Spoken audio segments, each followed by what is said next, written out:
because many people say, okay, this cannot have been a coincidence.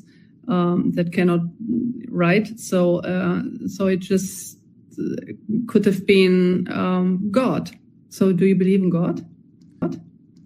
Well, I'm open to believing in things proportionate to the information that I receive. So, I mean, I guess I have sort of a physics view of reality, which is, I guess I'm trying to understand the universe as much as possible to understand what's going on. I'm certainly open to the idea of God. And if you say like, well, where did the universe come from? How is it created?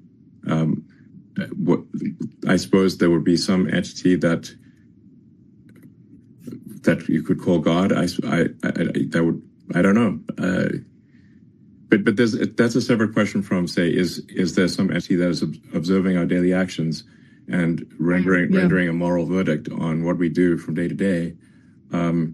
That doesn't appear to be the case because, at least there's some very evil things that happen in the world. And if there's someone observing us on a moral basis continually, then it does seem odd that some very evil things are allowed to occur. But maybe that is the case. I don't know. I try to form my opinions based on what I learn. And as I learn more, I aspire to change my views to match what I learn. Yeah, same here. To be honest, I'm still on a search. I don't know what to believe. So it's called maybe a agnostic. And but it's very interesting to see how the world and also the universe evolved. It was incredibly interesting to listen to your visions. It's quite a vision for everyone. Yeah, I would say that what I have is a philosophy of curiosity. So I'm curious about the nature of the universe, and I would say I subscribe to the Douglas Adams school of philosophy that was described in The Hitchhiker's Guide to the Galaxy. In that book, the Earth was sort of a giant computer that was trying to answer the question, what is the meaning of life? And then it comes back with 42, and they're like, what does 42 mean? And it's actually the answer is the easy part, and the question is the hard part.